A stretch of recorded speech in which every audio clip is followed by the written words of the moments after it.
Relationships could be complicated in ways that one cannot imagine. There are moments when you are ready to kill for your better half, and then there are moments where you want to kill your better half. Almost everyone at some point have thought of killing somebody, but it is another thing to think about it and completely different thing to actually do that and go on and kill. The curious case of Courtney Clooney is somewhat of a case that is incredibly terrifying, not because there are monstrosities or barbaric or anything supernatural about it, but because it is real and could happen to anyone at any given point in life. Especially when you are in relationship and the relationship is taking a toxic toll upon your life. Then there are certain moments that will lead you to take irrational steps that are damaging in many ways, and in so many ways can prove themselves to be fatally harmful for people on both sides. In the video, you are seeing a young OnlyFans model, Courtney Clooney. She is a young model who have been developing a name on this site OnlyFans and putting herself out there and making a good living for herself. Now, if you are someone who gets paid in a lot of money for your single photograph, there is a rare chance that someone in a relationship with a higher paying girl would get insecure. And with the OnlyFans thing and her being intimate in front of all of these men who are paying to get her sexual photographs now, there is something that would piss off a lot of men. So here in the video, Courtney Clooney is drenched in blood and sitting beside the body of her boyfriend Obumsely, which seems to not be moving. From this shaky video that the neighbor have seemed to film, we can see Courtney in her lingerie, confused and devastated and in blood. At this point, no one knows the events that led up to this massacre, but it is something to speculate upon. On Sunday, April 3rd, in a small shaky video, an OnlyFans model Courtney Clooney has been sitting and soaked in blood that was of Christian Toby Obumsely. Nobody knows what happened in that room before. Nobody but Courtney. Their relationship had been that of more than 2 years, and the people who were witness to their relationship consider it to be a toxic relationship, and it was something that everyone warned them about. Imagine being a 25-year-old model, making a lot of money from OnlyFans, but there are a lot of theories of how things must have gone by that evening, and a lot of speculations and facts about the case. But the truth only remains intact with 2 people. One of them is Obumsely, who is very dead right now, and the other one is Courtney, and you never know how much of the truth she will disclose. Well, here is our version, how things might have gone. One fine day, when the tensions were high, Obumsely must have come back to the apartment asking for Courtney and asking her what her plans with the life was, if OnlyFans was the only thing that she would ever ambition her about. A man insecure about her girlfriend is not something new, especially when her girlfriend is getting paid to be pretty lewd in front of strangers that nobody knows. Are you always going to earn money from sharing your naked photographs? Must have said Obumsely. To which she just shrugged her shoulders too and went on to doing the photograph for OnlyFans. And then he must have said, "Do not ignore me when I am talking to you." Knowing that the relationship was toxic, these fights must have been frequent and normal.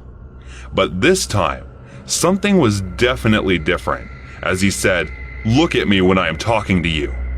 He shouted as he grabbed her by the shoulders and pushed her away. And enraged, Obumsely must have had enough and his violent senses taking over. He must have charged over at Courtney and punched her. As he did that, Courtney tried to get away from him, but he was wild and like an angry werewolf, charged at her.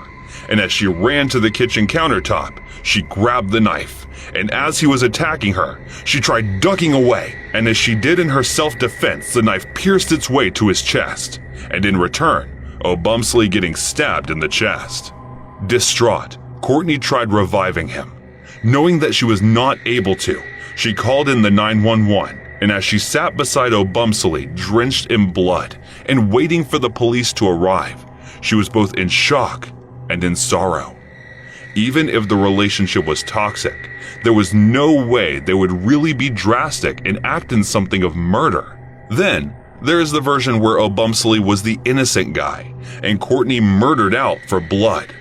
Hear what might have happened. Upon further looking into the matter of Courtney and OnlyFans, he might have stumbled through the affair, or affairs she might have been having. He must have come in to confront her. "Are you having an affair?" he must have asked. And then upon not getting any answer, he continued, "Just let me know the truth. I don't want to be played with." And then she must have continued to do what she was doing. And as she did, Obumsley confronted her with evidence and said, "These are all the men that you are having an affair with." He continued in rage, "Answer me. What is wrong with you? Just tell me." And as he asked her and questioned her, she came in with rage with all those questions and said, "I am having an affair and they pay well, unlike you." And as she did, she turned into this fierce psycho lady and charged him with a knife and stabbed him in the chest. And as she did, she saw the blood oozing and applied it to her body, sat around, took a rest, and started crying, and then called the police. Now, the truth can be anything, but at this point, with no information, we can just assume. Courtney walked free out of the court on the basis that she acted in self-defense. Was it self-defense that can only be uncovered by Courtney and Obumsley? So, his word is something that we definitely cannot seem to get. What is more concerning is if the tables were turned and it was Obumsley who acted in self-defense, would he have walked free? When I was about 8, my mother left my father, and then about 2 years later, he did get married to a woman he met in a bar. Now, I know one thing for sure.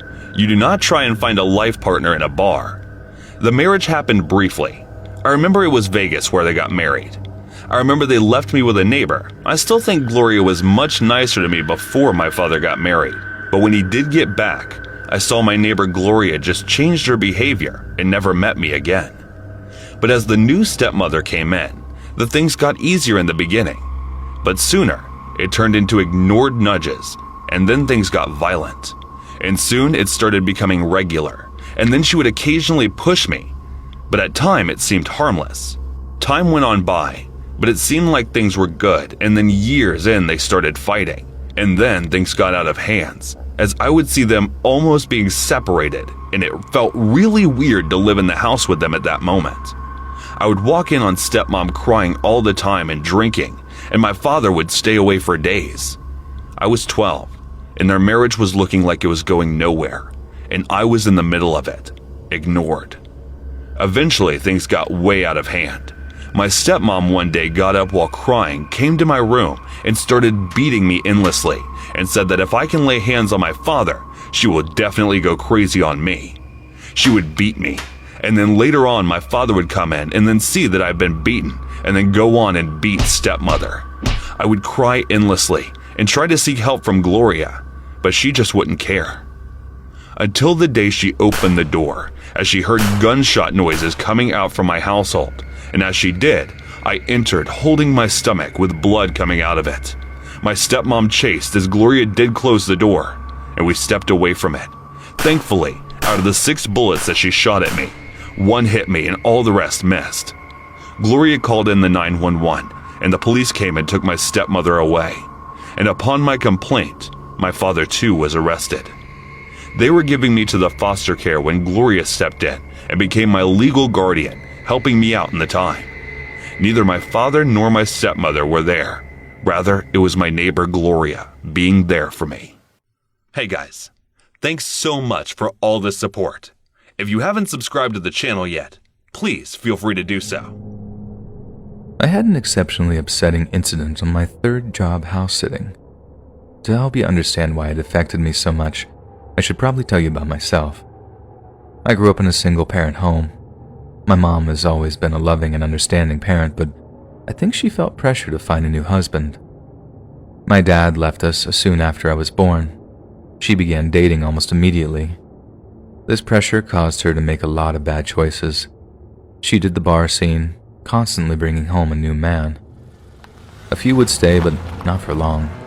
She never seemed to understand that you don't find a husband in a place like that. Every relationship inevitably broke down into arguments and fighting, and on more than one occasion, the fights got physical on both sides. My mom's love of wine did a lot to inflame tensions. And because of this constant state of chaos, I became a people pleaser and hated confrontation. It's the big reason behind my panic attacks. I've worked a lot on my assertiveness, but I sometimes fall back into my old habits. My story starts in 2015. I was bouncing from job to job. I've been having a hard time finding something in my degree field. A friend had recently become a house sitter and made it sound fun. She made it sound like a permanent vacation, and I desperately needed one of those. She gave me a quick course on the ins and outs of the job and helped me land my first client. I was a ball of nerves, but I got through it. The second client went much smoother. It would be the third that would make me think twice about doing this long term. It was now mid-2016. I answered an ad asking for someone to sit a house a few hours away. This would be my first long-distance gig, and I didn't want to mess it up. I made a list of questions and showed them to my friend. She suggested a few changes, and I called the number. The homeowner and I made an appointment for me to view the property. I quickly made arrangements and drove up to meet him. He was a businessman, needing to leave town on short notice. My job would be to accept packages and mail, but most importantly, look after his dog. The dog's name was Bart. He was a St. Bernard mix, and when we first met, he didn't appear very interested in anything. He sniffed me once and returned to his bed. It all seemed simple enough. I asked a few questions, and at the end of the appointment, we both decided that I'd be perfect for the job. I checked into my hotel for the night and returned the following morning. My stay would be for 3 full nights, and I was looking forward to relaxing and maybe even playing with Bart. That afternoon, I tried to do just that. Bart wasn't interested, though. Instead, we lounged together on the patio. It was a beautiful sunny day. The slow, cool breeze in the shade made it feel like paradise. The home's slightly remote location allowed for a wonderfully peaceful environment. I felt calmer than I had in a very long time. Bart and I took a brief nap before going back inside for dinner. I ordered a pizza and cheesy bread. Afterwards, I opened a pint of ice cream I bought for such an occasion and parked my butt in front of the television. Bart was proving to be just as easy to handle as I'd hoped. He joined me on the couch and we watched a movie on Netflix. We had completed a little less than half of it before the doorbell began ringing. This wasn't your normal ringing, however. The person was pushing the button over and over again. It was now well after 5 p.m. and I wasn't aware of anyone visiting that late. I did briefly consider not answering it, but the incessant ringing made me think someone may need help. The woman I encountered on the opposite side of the door had very aggressive body language. I didn't say one word before she tore into me. She demanded to speak to the homeowner. I told her he was out of town on business. It didn't seem wise to let her know when he was to return. She didn't appear to believe me. As she spoke, she grew louder and became visibly angrier. I could feel myself getting increasingly nervous, and I did all I could to convince her. Then, she began cursing at me, calling me all these things and terrible words I'd rather not repeat here. She had convinced herself that I was the homeowner's new girlfriend. I hadn't noticed until just then, but Bart had walked up behind me. As he became more enraged, he grew more aggressive. The scene quickly became a cacophony of yelling and barking. I could feel a panic attack was on the way. I was completely overwhelmed by all of it. Bart's booming bark echoed through the hallway. It looked like he would attack her at any moment. And things would only get worse from here. I'm not sure what I said, but it set the woman off, and she lunged at me. Bart reacted by lunging at her. By some miracle, I was able to get the door closed before anyone was hurt. After that, Bart calmed down a bit. He backed away a few feet and sat down, but his eyes stayed glued to the door. I slid down the door and commenced to suffering one of the worst panic attacks I've ever experienced.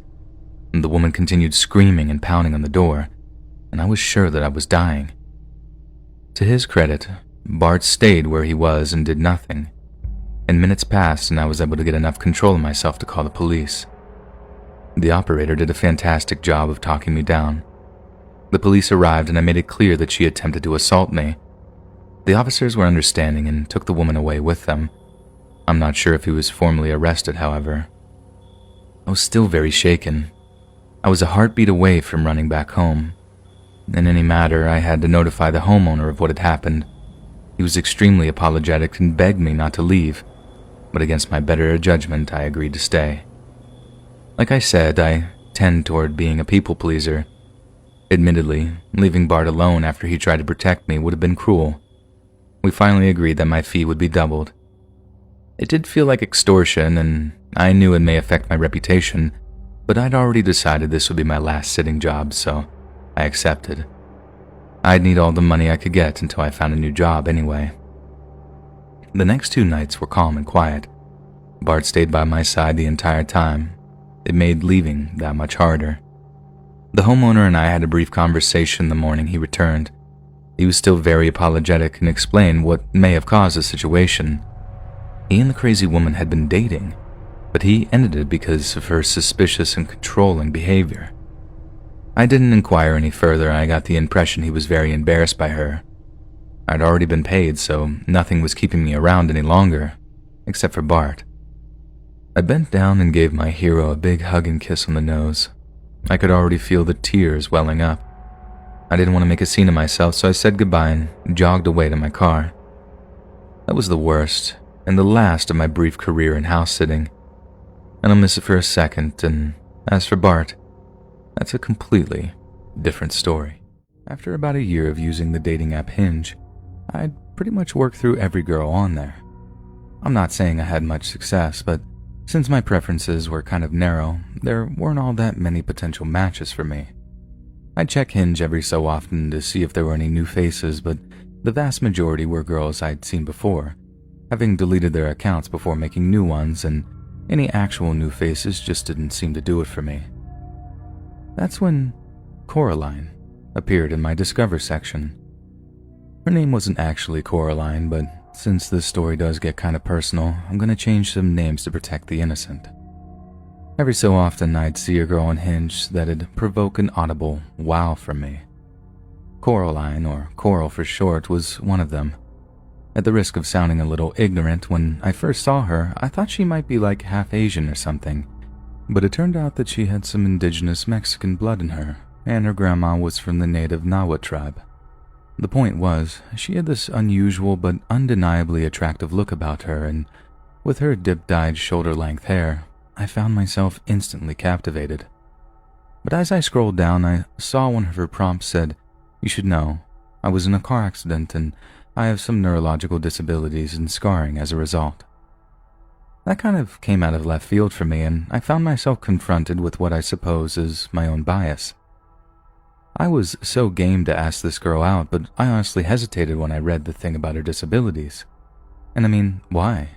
She's gorgeous, smart, obviously super active if half her pictures are in climbing and workout gear. And from what I could tell, the fact that she continued to date after an accident like that made her extremely brave from where I'm standing. I'm honestly not sure I'd have the same kind of balls to bounce back after something that nearly killed me. That was what swung it. That and the idea that passing on a girl I'd normally swoon over just because she had some deformities, I think that's a bit of a jerk move on my end, I'm sure you'll agree. So, I sent her a message, and I did what I usually do and just hope for the best. After a few days later, we match, and the fact that I was so elated about it told me how much it actually mattered to me that she had some differences.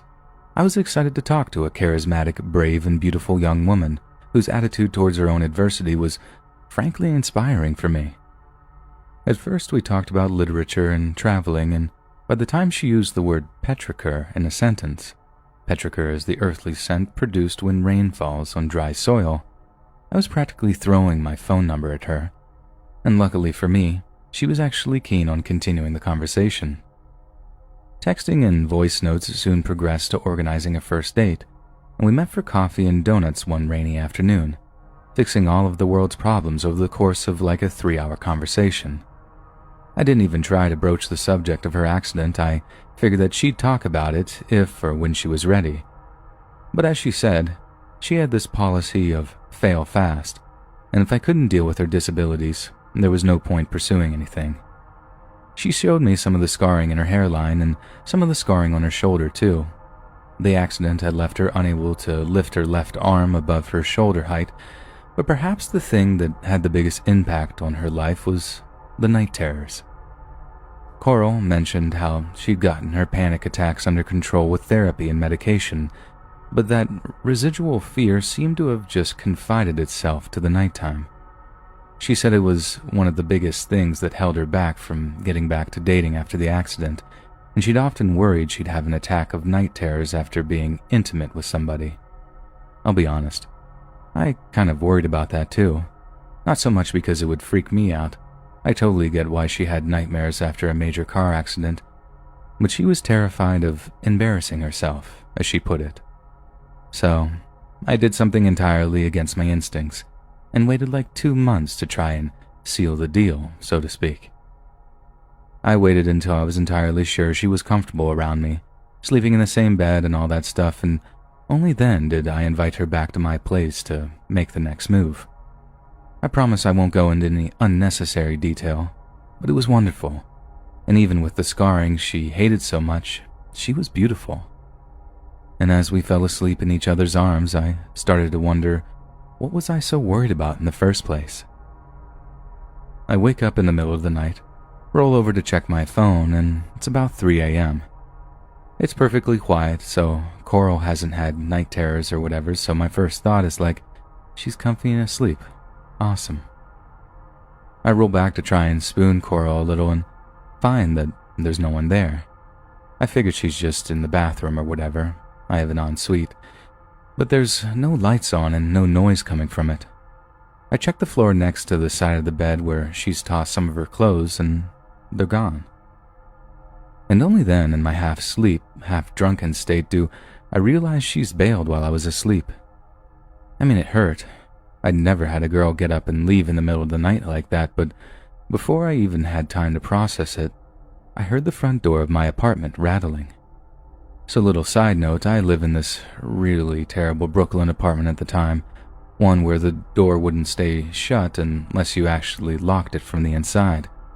So, unlike other places, where that kind of sound would indicate someone was outside wanting to get in, I realized that it might well be Coral making noise as she's trying to get out. I didn't think she was having a night terror, or like some kind of episode. I have no idea what to make of anything, and I'm still half asleep and incredibly confused. So it was with a fair amount of nerves and caution that I edged around my bedroom and into the main hallway to see what was going on with that door. And just like I'd deduced in the final moments before I left my bedroom, it was indeed Coral, trying to get out of my apartment, probably confused and scared as to why the door was locked. I was sure that I'd mentioned something about it to her and that my keys lived in a teeny little holder by the door that looked like a little cuckoo clock. You wouldn't know it could open unless someone tells you. But then again, coming back home a little tipsy after our meal might have meant it slipped my mind entirely. Coral? Are you okay? I asked her. She just span around to face me, and it was only then that I realized that she had a corkscrew in her hand, and she's holding it almost like a pair of brass knuckles, with the screw emerging from between her fingers. Who are you? She screams at me. Why is the door locked? Let me out of here before I call the cops. I realized right then that she was having some kind of episode. She'd had a night terror, forgotten where she was or something, and now she was freaking out. It was scary, sure, but at least I knew what was happening, and after having talked about it a little, I knew exactly what I had to do. Coraline, it's me. You came here after some food, we slept together. You're safe, I promise. I'm sorry about my door. I have to lock it like that, but you're free to leave if you want to. You need to calm down. But please. I tried to get it all out at once, all while staying calm enough to bring her down from the brink. Open the door before I kill you. Having anyone lunge at you with a corkscrew is intimidating. It really doesn't matter if they're 5'0" incredibly skinny, but have someone lunge at you with a corkscrew when you're completely naked? That's real fear, let me tell you. Coraline? I started talking really slow. I can't open the door without the key. I need to get the key. That's when she approaches even further and pushes the sharp point of the corkscrew into my neck. Not hard enough to actually puncture my throat, but Oh my God. One smidgen of force more and I'd have been squirting blood like a Kill Bill henchman. There came a moment when I was sure she was about to plunge that piece of cold steel into my neck. She took this sharp inhale and kind of flexed her arm. I don't know. It's hard to describe. But I remember my heart just pounding in my chest as I'm thinking the next thing I'd be doing would be rushing to call 911. But right as she seems like she's about to stab me with a freaking corkscrew, she relents. And I can see this look enter her eyes as she sort of, and this is the best way I can describe it, wakes up. She sees the corkscrew at my neck and just drops it, recoiling like she was horrified at what she was doing. She looks me dead in the eye and stammers out, I'm sorry, And then her speech just degenerated into silent, gasping tears. My heart absolutely broke for her in that moment. The big thing she'd feared about getting back into dating, it had happened, and it was probably worse than either of us had imagined it would be. It was dawn by the time she calmed down, and as much as I insisted that she was free to leave, I wanted her to stay. I wanted to be supportive. I hated the idea of making her feel like I was mothering her or whatever, but at the same time, I just wanted to protect her and help her so bad. Not the healthiest inclination when it comes to relationships, but it is what it is, I suppose. I'd like to give you some kind of super happy ending here too, but my relationship with Coral didn't last. She just didn't feel like she was quite ready to date yet, and rushing it had made her feel worse than ever. That sucked to hear. It sucked hard. And as that dumb old cliche goes, if you love something, let it go. I still think about her from time to time, and I hope she's doing much better than she was. And Coral, if by some small possibility you're reading this, and you recognize that this is about you, I love you, and I forgive you.